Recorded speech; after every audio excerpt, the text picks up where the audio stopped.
va visiter la brasserie Ragnar. Ça vaut le coup, mais c'est vrai que c'est un peu la course. J'ai pu la goûter enfin là, la petite porteur fumée. Salut les copains, j'espère que vous allez bien. Aujourd'hui on se retrouve pour un projet terrible, certains d'entre vous ont dû en entendre parler. On va visiter la brasserie Ragnar, un énorme projet du coup qui va être de mettre une brasserie dans une église au sein de Rouen. Je suis vraiment très pressé, on va rencontrer là directement le fondateur du coup, Pierre-Marie, qui va nous faire visiter et expliquer un petit peu son projet. On se retrouve direct là-bas, évidemment il y aura de la petite dégustation et j'espère qu'on pourra aller voir l'envers du décor au Huln du coup pour voir Pierrot qui est le maître brasseur et du coup vous présenter un petit peu la gamme. Je vous dis à tout de suite, ça va être du lourd.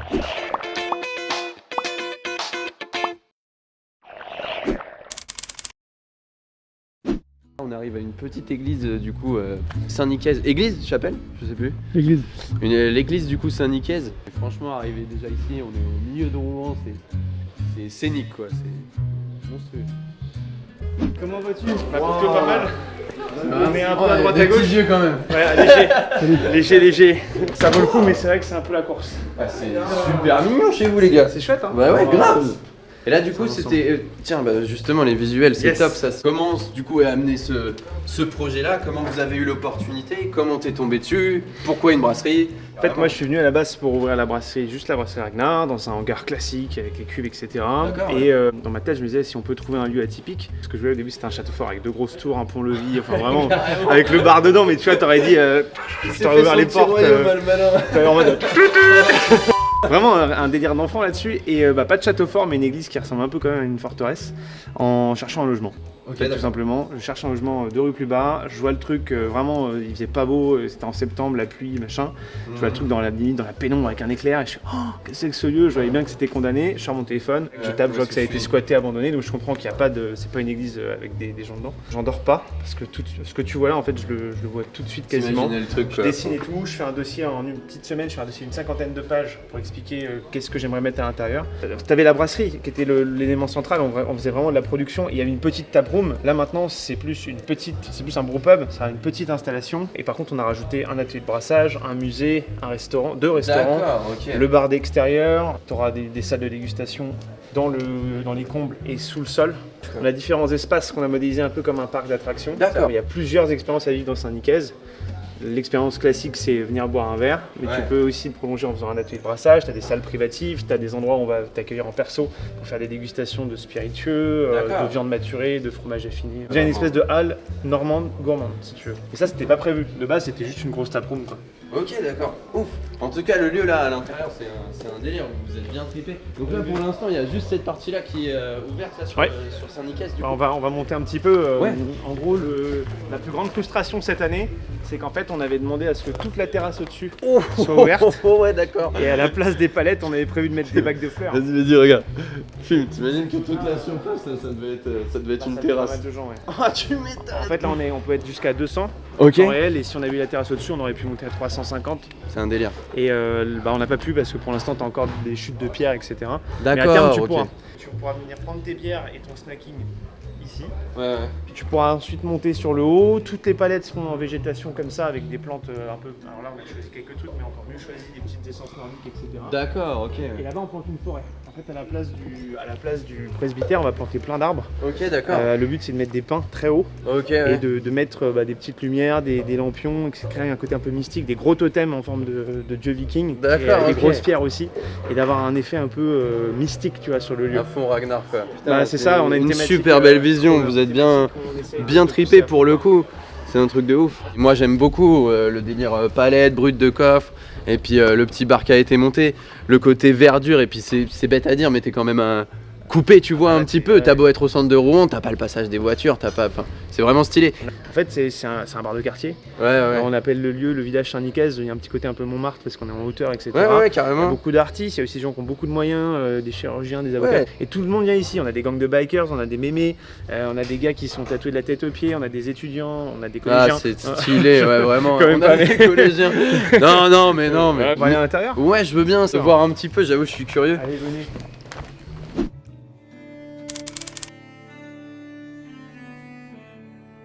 Toute une partie moderne avant d'arriver dans la zone Oh, le délire. Là, on est rentré par la partie professionnelle en fait. Ok. Les cuves, elles seront à l'emplacement de l'orgue, du confessionnel. Tu en auras normalement 3 ici, 3 là. Trip. Donc tu retires tout ce que tu vois, tu retires, on part à vide. On refait le sol, on peint tout. Tous les vitraux sont refaits aussi, la maçonnerie extérieure, la pierre de taille. Et à partir de là, on pose une installation. Alors au début, on l'avait vu très très grosse. On voulait des cuves qui aillent très très haut super haut et tout ça. pour habiller l'espace. Et en fait, il y a une question de poids sur la dalle qu'il ne faut pas trop pousser non plus. Il faut éviter que ça soit trop... Il y a des reliques en dessous, c'est ça? il y a des Elles sont ossements, où? il y a Vas-y, des fais voir, ça m'intéresse. La poudre de reliques mis dans la... Ça me fait penser à la vidéo, je sais pas si t'as vu, c'est Apéro.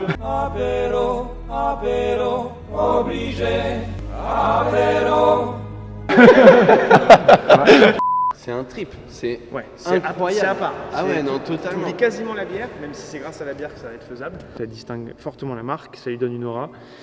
Ça nous permet, nous, de vivre aussi un rêve qu'on fera qu'une fois dans notre vie. Ouais, totalement. Et je pense que on est tous assez jeunes, hein, c'est le moment aussi de pousser un peu les murs, Ouais. de faire des choses que nos parents n'auraient pas forcément osé faire. Aujourd'hui, l'argent, je dirais que ça passe pas au second plan, mais on accompagne plus facilement des idées folles qu'avant. Dès lors que ça rentre dans une grille et que ça faut être fou, sérieusement fou, si tu veux. Et si t'es sérieusement fou... Il l'a dit, il est bon, complètement ça passe. cinglé le bonhomme. Non mais c'est ouf, en vrai tu vois, moi j'avais entendu parler du projet notamment par les clients, vu qu'au final je suis pas très loin, et qui disaient ouais c'est un truc de ouf machin, j'oublie totalement la bière dans ce que je dis, hein. Et c'est vrai que quand on vient à l'intérieur, je sais pas s'il y a eu des travaux encore sur les vitraux et tout ça, il y a je sais pas combien d'églises sur Rouen, je les fais pas toutes, j'avoue que c'est pas mon trip personnellement, mais je reste toujours à visiter ces trucs là, et je trouve qu'effectivement elle est impressionnante, elle est super belle, et rien que pour ça c'est vrai que ça donne envie de venir boire une bière chez toi. Enfin c'est vraiment un truc ultra atypique, et puis ça se lie bien avec toute cette histoire de la bière qui était faite ou maintenue en tout cas au Moyen-Âge par le clergé, etc. Tout ce qui est brassage, il y a une vraie connectique culturelle qui est cool de réitérer, je trouve, à notre époque. Je pense que je cherchais depuis toujours un lieu un peu forteresse pour moi. Ouais. Vraiment, là on touche à l'âme d'enfant, hein. Ouais. Et finalement ça n'a pas été ce que j'ai dit, pas un château, pas ce genre de choses là, mais je m'y retrouve quand même. Et ce qui est bien, c'est que soyons réalistes, en fait quand un bien est trop nickel, trop propre, il est à vendre, il n'est pas cédé, ou il n'y a pas de montage, Ouais, bien sûr. c'est inaccessible, disons-le. Là on a eu l'avantage d'arriver au bon moment, avec le bon projet, la bonne tonalité. Certes, en fait la seule chose qui nous manque, ou qui nous manquait, c'était le carnet de chèques. Ouais. Mais tout le reste était en ligne, et ça prouve aussi une chose, c'est que finalement aujourd'hui tu peux court-circuiter l'aspect purement numéraire si tu as un truc qui sort de Et l'ordinaire. comment tu t'en es sorti? T'as dû lâcher un gros business plan, trouver des investisseurs j'imagine, parce que... Ou à moins que tu sois très à l'aise, hein. Malheureusement, je me suis beaucoup endetté déjà pour mes J'ai études. tendu des pelouses, j'ai déneigé l'hiver, je fais toujours... Les vitrines rue du Gros Horloge, c'est moi qui les lave, hein, toujours. le matin de bonne heure. Le mec qui s'arrête jamais, tu sais. Moi j'étais déjà assez endetté en fait en sortant de mes études. Ok, ouais, moi, ouais. j'avais déjà un prêt étudiant, donc Ouais. j'avais pas une capacité d'emprunt perso qui était folle. Donc prêt d'honneur, quasiment 4 ans de montage financier, de sollicitations pour réussir à rassembler à peu près 500 000 € au démarrage. Ouais. J'avais pas le droit à l'erreur quoi. Donc, j'ai donc double risque, le risque sur la bière et Ouais. le risque ici. C'est-à-dire que j'aurais pu me retrouver avec une bière qui marche pas et avec un lieu qui ne me soit pas donné et des sous perdus à jamais. Coup de chance, les deux se sont bien déclenchés. Tu auras la boutique dans le premier carré juste ici. Tu auras en fait une cloison puisque derrière ce sera les toilettes. Ok, d'accord. Tu auras aussi l'ascenseur qui permettra de monter, il sera probablement positionné au fond Ok. pour pouvoir monter sur la mezzanine. Sinon on rentre dans la boutique, donc là il faut imaginer tu as la caisse et là tu auras une porte en rond, un peu à la chinoise. si vous Ok, voulez, d'accord, En ouais. hexagone si on veut reprendre notre motif Ouais, structurant. Et là tu arriveras dans le petit musée qui en fait fera cette taille-là à peu près, jusqu'ici. Jusqu'au pied de Jésus là. Ce musée-là, il va retracer dans le noir, un peu dans la pénombre, les 1400 ans d'histoire du lieu. De la petite chapelle des origines qui était là, jusqu'à l'église actuelle. Il y a eu Ok. 4 révolutions architecturales majeures. Trop stylé. Expliquer la présence viking ici et le pillage de la chapelle des origines par Ragnar il y a 1000 ans. Ok. C'est la connexion avec lui. Les reliques que tu vois là, en fait, elles ont été en partie pillées et rendues ensuite par les différents chefs vikings avant Rollon. Ok. Donc il y a une vraie connexion puisque tu étais sur le domaine de l'abbaye de Saint-Ouen et qui était juste là, hein, c'est la grande abbatiale qui était plus petite à l'époque. Et donc on met tout ça en avant, donc tu as l'atelier de brassage, boutique, musée, le bar en forme de U avec les cubes, on met 2 grilles sur le côté pour qu'on se promène dans le brewpub, hein, c'est pas l'objectif. Les 2 sacristies servent de salle technique, donc d'un côté pour les lignes Python, les fûts, de l'autre pour le contrôle du brewpub. Et puis après, il faut imaginer une grande table, façon Poudlard. Hello! How are you? Welcome to Gryffindor. Grande Ok. table de banquet Et là, on fait faire un truc un peu fou. C'est un arbre, un vrai arbre, qui est pétrifié. Je ne croyais pas que ça finirait de cette manière. Dont on peut changer le feuillage, on peut foutre un sapin géant pour Noël, enfin... Trop stylé. Le but, c'est d'avoir un lieu qui soit saisonnier aussi, tu vois. Ouais, carrément, qui s'adapte en avec des fonction pierres du temps et différentes, tout. avec une cuisine différente. Des soirées et tout. Complètement. Trop stylé. Et puis bah là, on va monter au resto. Ok.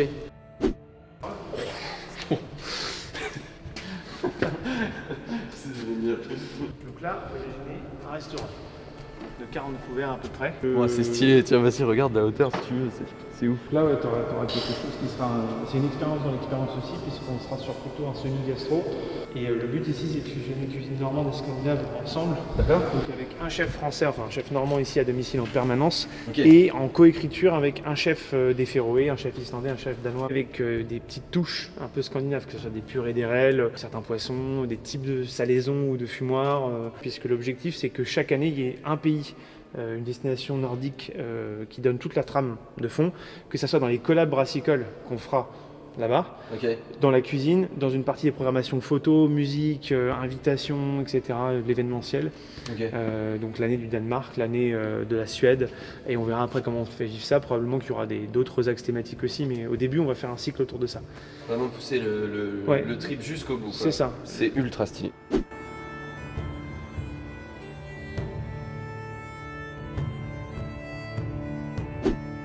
Ça, c'est l'ancien baptistère.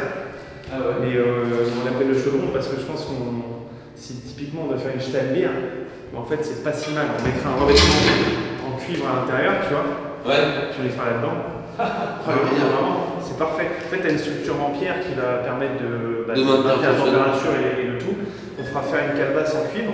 Là, il y a peut-être, je sais pas, 20 litres, tu vois. Avec des trucs genre. Jusqu'au bout, les mecs, quoi. Même Ça, les- tu vois, dans les petits indices, le logo et la police avait été fait avant. Et quand on arrive ici, on voit la coupole qui est effectivement dans ce sens-là. Ensuite, tu as tous les chevrons et les motifs, même les statues qui sont un peu dans ce côté un peu minéral. Là où le promoteur, lui, il a vu des mètres carrés et des chambres d'hôtel qu'il pouvait vendre, moi j'ai dit, oh là là, mais c'est quoi le symbole en fait? C'est quoi le signe? Qu'est-ce que je dois comprendre? Seigneur, que veux-tu de moi? Tu vois.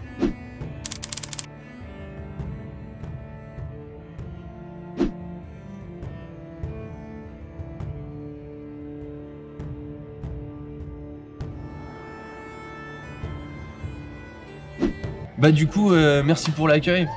Pierre-Marie, c'était ultra stylé, t'as vraiment un lieu de dingue. Je vous souhaite vraiment de pouvoir ouvrir le plus vite possible, même si voilà, c'est vrai que ça a l'air compliqué. Il y a plein de problématiques historiques, légales justement, qui sont à prendre en compte. Mais c'est ultra stylé. Ce qui est cool, c'est de pouvoir donner envie aux gens. Et je pense que t'as totalement réussi avec ne serait-ce que là, tu vois, c'est déjà full. On est à 17h20, presque 18h. T'es sorti des La bureaux. queue va commencer à se constituer. Va falloir que j'aille aider le copain à ouvrir le bar aussi, vu que moi je suis pas très loin. Le voisin.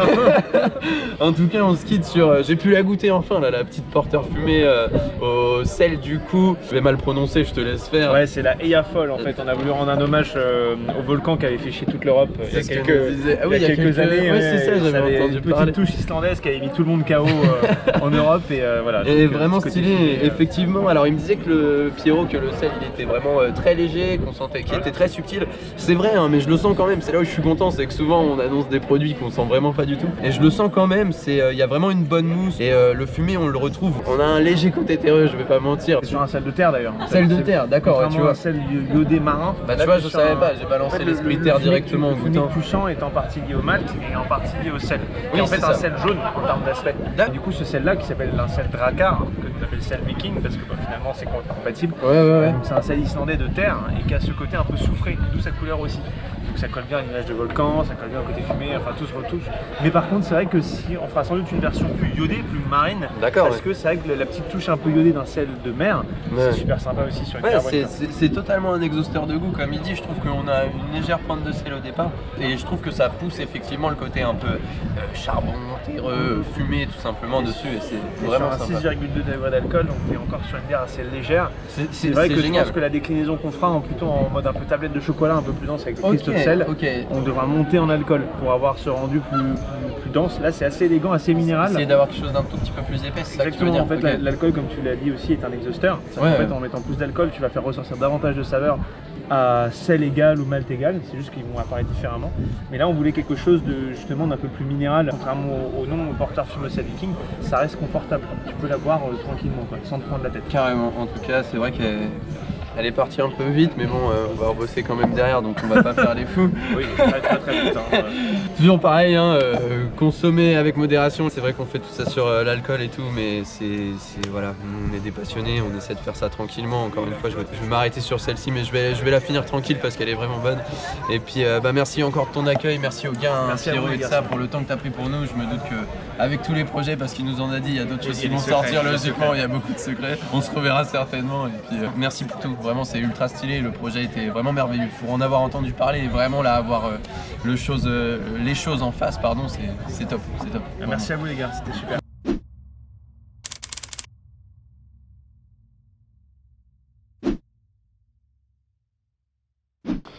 On est où, Max? On est à la brasserie Ragnar qui se trouve au Ulm, pas très loin de Rouen. Ça a l'air carrément stylé. Avec mon masque autour des oreilles. En tout cas, c'est incroyable, hein. Des grandes baies vitrées, ça a gardé un peu du charme à l'ancienne en mode avec les colombages et tout. Hello, Pierre, Timothée. Tu vas bien, Maxime? Ça On va, s'était ça va. croisés au festival de la bière, je crois, au salon de la bière. Au Parc Expo. Exactement. Beer Days. Au Days. Allez, je vous en prie. Merci Pierrot du coup de nous recevoir. On va pouvoir enfin savoir qui tu es. Du coup toi tu brasses, tu es maître brasseur ici, c'est bien ça? Exactement, ouais. Je suis arrivé ici du coup à la création de la boîte hein, et j'ai commencé à brasser là en janvier 2020. Et par contre, on a commencé à commercialiser plus tard Ok. à cause de ce fameux De cette fameuse crise que personne ne connaît. truc bizarre j'ai pas qui s'est entendu passé. parler. Là, on brasse en 10 hectos sur un Brewmeister 1000 du coup. Ok. Et à côté de ça, on va avoir 6 fermenteurs, 4 fermenteurs en 1000 et 2 en 2000 Ok, d'accord. pour pouvoir en fait balancer 2 brassins directement. Directement dedans. Ok, vous enchaînez dessus. Et du coup vous êtes en bouteille, au niveau embouteillage, non, vous faites pas des canettes, c'est ça? On fait pas de canettes, non, on Ok. fait uniquement des bouteilles en 33 centilitres. Ok. À côté de ça, on fait aussi du fût. On Ok. travaille avec des kick-kegs. Des kick-kegs. Yes, ça Exactement. marche, ouais. Moi j'aime bien bosser avec des kick-kegs, je trouve que ça fait des bonnes fermentations. Sur les bouteilles 33, ils ont choisi un style. Moi j'adore la forme, il y en a beaucoup qui se repèrent à la marque grâce à ça, je trouve ça vraiment fou. Et toi, du coup, ton kiff toi qui viens du côté vin, du côté bière, est-ce que c'est un objectif pour toi d'arriver un jour à assembler les deux, ouais, entre eux? Ah, pourquoi pas. Bah ouais. Il dit pas tout, je sais que je dis pas tout. La gamme Ragnar, on s'en reparle un petit peu. Donc là, qu'est-ce qu'on a? On a petite blonde, là c'est la gamme classique du coup, c'est ça? Exactement, ouais. La gamme des élémentaires, on appelle la tonnerre qui va être une blonde, notre blonde classique, avec quand même un petit côté légèrement biscuité. On reste assez léger, on est à 5 degrés. D'accord. Juste en dessous, on va trouver la Sylvestre. Yes. Sylvestre, c'est notre IPA de cette entrée de gamme aussi, avec des houblons qui sont assez peu connus, avec une amertume qui va être assez franche et un mix entre fruité et résineux. On n'est pas sur les New IPA très fruités. Ok, d'accord. Donc la Blizzard qui était juste au-dessus, bière blanche. Là, on est sur une bière blanche plutôt rafraîchissante, axée sur le côté céréales, et la levure va apporter un côté épicé assez prononcé. Ok. Juste en dessous, on va trouver Hop. Là, qu'est-ce qu'on a? Smic. La sismique. On est sur une petite ambrée un peu. Exactement. Donc là, on est sur une bière ambrée, mélange de 5 maltes différents. On va avoir le côté céréales grillées qui va plus ressortir. Et la dernière de la gamme, la volcanique. Donc l'étiquette est rouge, on peut qualifier ça de bière rouge avec des gros guillemets.